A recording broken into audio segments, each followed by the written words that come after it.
अच्छा, ये एक कंप्लीट ऐसे की एक तरह से आउटलाइन है। ठीक है, आउटलाइन बनाने का तरीका तो मैं बाद में बताऊंगा। ठीक है। जी। तो दो मैंने टाइप बताई हैं, आर्गुमेंटेटिव और दूसरी कौन सी थी? Issue based. Issue based. Issue based. ठीक है, तो मैंने साफ बताया था कि कितने, किस ऐसे के कितने पैराग्राफ होने चाहिए एक्सेट्रा। तो आगे जी। पैरा आगे पीछे हो सकते हैं, उससे कोई इशू नहीं है, जो मेन उसका स्ट्रक्चर है। ठीक है, क्योंकि हमने और प्रीवियस लेक्चर में मैंने बताया था कि जो स्ट्रक्चर ऐसे के स्ट्रक्चर बनाने का भी बड़ा इशू होता है तुम्हारी तौर पर। ठीक है, वो आपने इसमें समझना है। ठीक है, तो हमारा ऐसे है, the threat global warming and the ways to counter it. ये उसने एक तरह से एक लाइन दी थी कि ग्लोबल वार्मिंग के थ्रेट बताएं and ways to counter it. तो बेसिकली ये क्या है कि सिर्फ उसने बताया कि इसके इश्यूज क्या हैं, इससे मसला क्या होता है, इसके नुकसानात क्या पूछे, उसने ये पूछा नुकसानात क्या हैं, थ्रेट्स क्या हैं, और वेज टू काउंटर इट इसका मतलब सोल्यूशन होगा। यानी कि थ्रेट्स एंड सोल्यूशन, ये बेसिकली इसका टॉपिक है। जी। अब सबसे पहले तो हम ये देखेंगे कि इसमें हम मेन स्ट्रक्चर क्या होना चाहिए। देखिए, कॉजेज, हालांकि कॉजेज उसने पूछे नहीं है, उसने पूछा थ्रेट क्या है, सॉल्यूशन क्या है। हम कॉजेज फिर भी लिखेंगे, लेकिन लिखेंगे हम कितना, सिर्फ एक पैराग्राफ, एक पैराग्राफ कॉजेज को हमें देना ही देना पड़ेगा।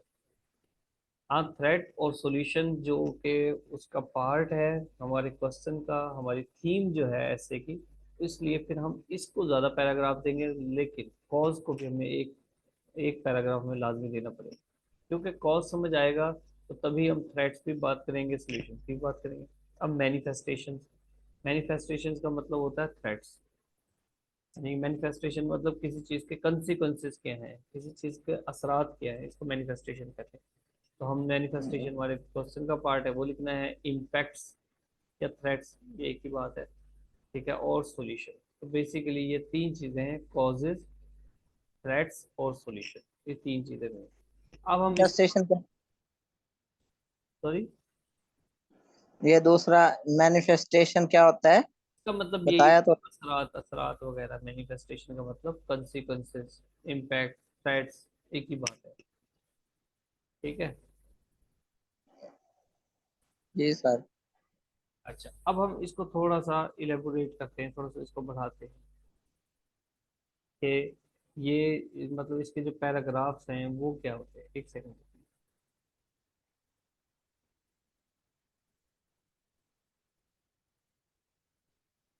अच्छा, अब ये वो स्कीम है जो मैं आपको पहले पढ़ा चुका हूँ। First paragraph, second paragraph, third to fifth paragraph, six to ninth paragraph क्या होगा, टेंथ, 11th, 12th। तो पहला जी। पैराग्राफ हमने इंट्रोडक्शन का वो लिखना ही लिखना है। इशू बेस्ड है तो दूसरे पैराग्राफ में हम उसकी ठीक है, कब? ये लिखेंगे, डेफिनेशनल पैराग्राफ होना चाहिए। यहाँ पे थोड़ी सी मेरे ख्याल से मिस्टेक हुई है, व्हाट, यहाँ पे ना तो व्हाट लिखा हुआ है, तो इस पर आपने फोकस करना है, व्हाट, यानी कि डेफिनेशनल पैराग्राफ है ये। अच्छा, थर्ड उसी में हम व्हाट है डेफिनेशन भी बताएंगे, कॉज बता सकते हैं, दरमियान में मैनिफेस्टेशन भी बता सकते हैं कि वो किस तरह से अपीयर होता है, किस तरह से जाहिर होता है। मैनिफेस्टेशन का मतलब आप नहीं समझ लें। ठीक है, उसकी अपेयरेंसेस क्या है।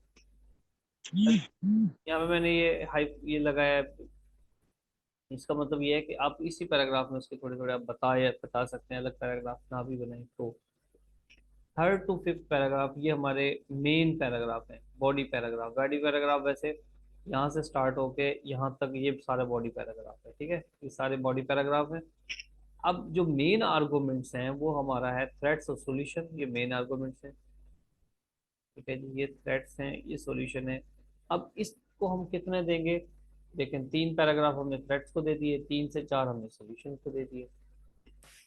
अब एक बहुत जरूरी चीज है वो है केस स्टडी या एग्जांपल्स। एक पैराग्राफ हमने केस स्टडी या दुनिया के एग्जांपल्स भी देनी है।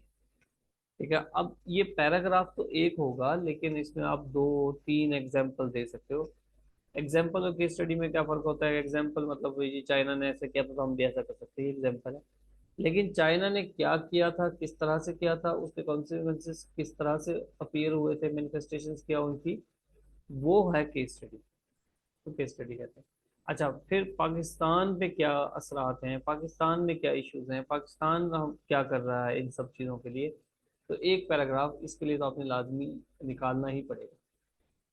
जिस तरह classroom decide the future of nation, if gold rust what can the iron do. ठीक है, तो ये सब इसमें जो भी आप आर्गुमेंटेटिव लिखे हैं, इशू बेस्ड लिखे हैं, उसमें आपको फिर बताना पड़ेगा पाकिस्तान से किस तरह रेलेवेंट है, ये बहुत इंपॉर्टेंट है। और लास्ट में कंक्लूजन। तो introduction, definition paragraph 2, main argument में थ्रेट्स और सॉल्यूशन बताएंगे, फिर केस स्टडी एग्जांपल पाकिस्तान के हवाले से, और देन कंक्लूजन। अब ये आप थोड़ा सा और आपने इसको बढ़ाया है, इलेबोरेट किया। अब हम आते हैं इसकी और डिटेल में। ठीक है, हम एक तरह से ये देख रहे हैं कि एक एसे का स्ट्रक्चर किस तरह होता है। ठीक है, और ये हम, मैं आपको एक तरह आउटलाइन, ठीक है, समझा कर बता रहा हूँ, आउटलाइन बनाना नहीं फिलहाल सिखा रहा। तो एक एग्जाम्पल है सिर्फ। अच्छा, फर्स्ट पैराग्राफ था हमारा इंट्रोडक्शन, अब ये आउटलाइन बननी शुरू हो गई। आउटलाइन में सबसे पहले आप लिखेंगे नंबर 1 पे इंट्रोडक्शन। अच्छा, यहीं पर थीसिस स्टेटमेंट भी लिख सकते हैं, लिखनी चाहिए, बल्कि थीसिस स्टेटमेंट आप लिख देंगे इसके साथ ही, वो हम बनाना सीखेंगे अलग लेक्चर में।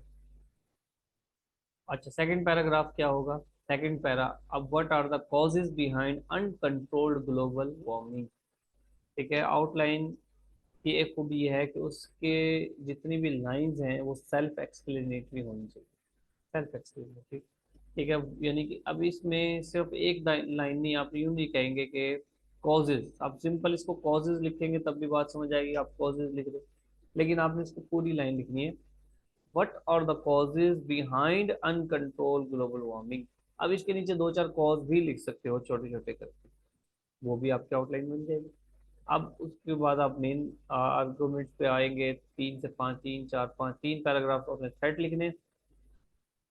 ठीक है, वो अब जब थ्रेट लिखेंगे तो आप सिर्फ ये नहीं लिखेंगे थ्रेट्स, आप लिखोगे कि what are the threats posed by climate change to mankind, कि वो कौन से थ्रेट्स हैं जो क्लाइमेट चेंज की वजह से इंसान में हो रहे हैं, इंसानियत को भुगतने पड़ रहे हैं। तो वो जो कॉज हैं 2 3, ये आपने, ये पीछे हमने बात की ना कि 3 पैराग्राफ बनाने, तो 3 पैराग्राफ हम ऐसे बना देंगे। एग्जिस्टेंशियल थ्रेट्स हैं, इकोनॉमिक थ्रेट्स हैं, जियो पॉलिटिकल थ्रेट्स हैं, और भी थ्रेट्स होंगे। तो ये 3 पैराग्राफ की 3 हेडिंग हो गई, तो ये भी कंप्लीट बात हो गई। उसके बाद 6 to 9 पैराग्राफ, यानी कि 4 पैराग्राफ, 6 7 8 9, ये हमारे सॉल्यूशंस पर आएंगे। इसको हमने क्या लिखना है कि what are the way forward to confront these threats, कि इन थ्रेट्स को डील करने के लिए हम क्या करें। आप याद रखें कि ये रेड लाइन है ना, ये आपकी आउटलाइन है, ये जो है ये सिर्फ मैं आपको समझाने के लिए मैंने यहाँ पर लिखी है कि ये आपका 6 to 9 पैराग्राफ या फिर जहन में चलना चाहिए। जी सर। आपकी आउटलाइन ये है कि what are the way forward to confront these threats. फिर आपने चार, क्योंकि 4 पैराग्राफ लिखने थे, तो आप टेक्निक टेक्नोलॉजिकल के हवाले से बताएं, बिजनेस के हवाले से, पॉलिटिकल के हवाले से, सस्टेनेबल के हवाले से भी, सस्टेनेबल अर्बन प्लानिंग, हमारे सिटीज ऐसे हो सकते हैं, हमारी पॉलिटिक्स पॉलिटिशियंस ये कर सकते हैं, हमारी जो ताजिर बरदरान है वो ऐसा कर सकते हैं, हमारी जो कंपनीज हैं जो टेक्नोलॉजीज को बना रही हैं, या डिफरेंट जो हम टेक्नोलॉजिकल आइटम्स इंपोर्ट्स कर रहे हैं, तो वो उसमें क्या है, तो वर्ल्ड वाइड इसको हम लेकर चलेंगे। उसके बाद 10th पैराग्राफ हमारा केस स्टडी का है, एग्जाम्पल का है, कि how are these principles of sustainability being implemented world wide. तो वर्ल्ड वाइड के जो हम इस तरह से इम्प्लीमेंट हो रही है केस स्टडी में, ये हमारा 5वीं हेडिंग हो गई। फिर एप्लीकेशन टू पाकिस्तान। ठीक है, how should Pakistan respond to the threat of climate change, Pakistan को किसका रिस्पॉन्ड करना चाहिए, पाकिस्तान के हवाले से पैराग्राफ। और लास्ट में हमारा कंक्लूजन। तो ये हमारी आउटलाइन बनेगी। अब आउटलाइन बनेगी एक्चुअल में कैसे, वो ऐसे बनेगी। सर बस ये आउटलाइन जैसे बनाई है इसी के अंदर पैरे लिखे गया तो ये ये ऐसे बन जाएगा। कंप्लीट हो गया। बिल्कुल बिल्कुल। ठीक हो गया। ये है जनाब अब हमारी आउटलाइन। जब आप पेज पे लिखोगे तो इसको ऐसे लिखोगे, introduction, what are the causes behind. अच्छा, इसमें 2 कलर भी यूज कर सकते हो आप, ऊपर ब्लू कर लें। सर ये जी, सर ये आउटलाइन पहले हमने उसको लिख के दिखानी है या मतलब इंट्रोडक्शन के बाद उसका पैरा लिखेंगे या पहले अलहदा से आउटलाइन बनाएंगे? नहीं नहीं नहीं, पहले आप आउटलाइन बनाओगे, रफ पे आउटलाइन बनाई। ठीक है, तो रफ पे आउटलाइन बनाए, आउटलाइन पूरी आपने पहले पेज पे लिखनी है, उसके बाद आपने ऐसे के दौरान कोई हेडिंग नहीं लिखनी। ठीक है, जिस तरह अखबार का कॉलम होता है ना, इसी तरह आपने ऐसे लिखना है, ऐसे के दौरान कोई हेडिंग नहीं डालनी अपनी। ठीक है। अच्छा, मतलब इंट्रोडक्शन क्या हमने हेडिंग नहीं देनी, वो हमने बस अपने ध्यान में रखना है कि ये मैं इंट्रोडक्टरी एग्जैक्टली। पैरा लिख। आप पहले पेज में सारी आउटलाइन लिख दोगे ना, उसके बाद आप पेज मोड़ मोड़ के देखते रहना। पहले मैंने ये पैरा लिखना है, दूसरे मैंने ये पैरा लिखना है, तीसरे मैंने ये पैरा लिखना है। इस तरतीब से आपने चल के कंप्लीट ऐसे कंप्लीट कर लेना। मतलब वो वाला जो पैरा हम रफ पे बनाएंगे, मतलब जिस पे आउटलाइन लिखी होगी। हाँ, आउटलाइन पहले आउटलाइन आप रफ बनाओ। ठीक है, वो आगे आएगी ना, बाद में बताऊंगा ना आपको। आइडियाज अच्छा। जनरेशन कैसे करनी है आपने। ठीक है। और ऐसे रफ वर्ड से फिर आपने किस तरह से सारे जो अपना नॉलेज है उसको कंपाइल करके किस तरह से आउटलाइन बनानी है, वो सब बातें होंगी। ठीक है। एक ठीक रफ है। आउटलाइन होगी। ये आउटलाइन बहुत इंपॉर्टेंट होती है। जो हमारा एग्जामिनर है वो आउटलाइन आउटलाइन से ही तो पहचानेगा ना कि आगे पढ़ना चाहिए कि नहीं पढ़ना चाहिए। अच्छा। हाँ। अच्छा, तो इंट्रोडक्शन में आपसे इंट्रोडक्शन लिख के नीचे थीसिस स्टेटमेंट लिख दें। ठीक है। अब वो जब डिटेल हम करेंगे इस ऐसे की तो देखेंगे। और ये भी ध्यान में रखना आपने, हो सकता है 1000 वर्ड का ऐसे आएगा या 1500 तक का, तो उसके अकॉर्डिंग चलना है। ऐसे अगर आपका 1500 का बोलता है वो, अगर आपने 1000 वर्ड्स भी लिख दिए तो कोई फर्क नहीं पड़ता, बशर्ते ये कि आपका ऐसे अच्छा होना चाहिए, लिखा अच्छा हो, जी सर। ग्रामेटिक मिस्टेक्स ना हो। खैर, introduction. What are the causes behind uncontrolled global warming, तो कॉज आ गया। What are the threats posed by climate change, कौन कौन से थ्रेट्स हैं, एग्जिस्टेंशियल थ्रेट है, इकोनॉमिक, जो पॉलिटिकल वगैरह वगैरह। देखिए यहाँ पे थोड़ी सी तो मैं सेट कर देता हूँ।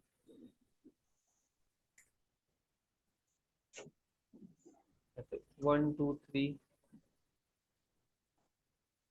इसको कहते हैं इंडेंट। ठीक है, अभी जो मैं सेट कर रहा हूँ इसको आपने देखना। आप बताते हैं, बहुत इंपॉर्टेंट है ये।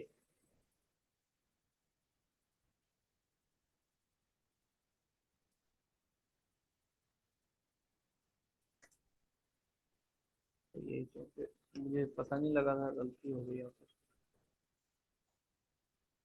हम्म। अच्छा देखें, अब ठीक हो गया। 1 2 3, यहाँ पे देखो 1 2 3, और उसके बाद ये रोमन में मैंने 1 2 3 लिखा, फिर फोर्थ हेडिंग लिखी। फोर्थ हेडिंग के बाद फिर सब हेडिंग के साथ 1 2 3 4 लिखा। ठीक है। इसमें तीन टर्मिनोलॉजी यूज होती है। एक होता है सिंटेक्स, एक होती है आइडेंटेशन, एक होता है फॉर्मेट। सिंटेक्स क्या होता है जी? सिंटेक्स का मतलब होता है न्यूमरल्स का यूज। 1 2 3 रोमन्स में या कॉमन, फिर ABC, इसको कहते हैं सिंटेक्स। और आइडेंटेशन होता है जो लाइन स्पेसिंग यूज की हुई है। देखो, ये है सिंटेक्स। मेन हेडिंग हमारी 1, दूसरी मेन हेडिंग 2, तीसरी मेन हेडिंग 3। ये इंडेक्स चल रहा है। उसके बाद सब हेडिंग के साथ हम कोई और न्यूमरल्स डालें, 1 2 3। इसके साथ और सब हेडिंग आ गई तो फिर हम ABC डाल देंगे फॉर एग्जाम्पल। इसको कहते हैं सिंटेक्स। आइडेंटेशन क्या है? देखें, जब हमारी मेन हेडिंग इस तरफ है, सब हेडिंग होगी तो थोड़ी स्पेस डालिए हमने। अब ये स्पेस भी इक्वल आ रही है, इसको कहते हैं आइडेंटेशन। बात समझ आइए गई? आइए सर। हाँ, तो ये बहुत इंपॉर्टेंट है आपके इंप्रेशन डालने के लिए। और तीसरी चीज़ है फॉर्मेट। फॉर्मेट का मतलब है कि ऐसा ना हो, चले फॉर्मेट का खैर यूज नहीं, एक जैसे राइटिंग में लिखना होता है सारा। बस यहाँ तक बात खत्म हो गई हमारी ऐसे की।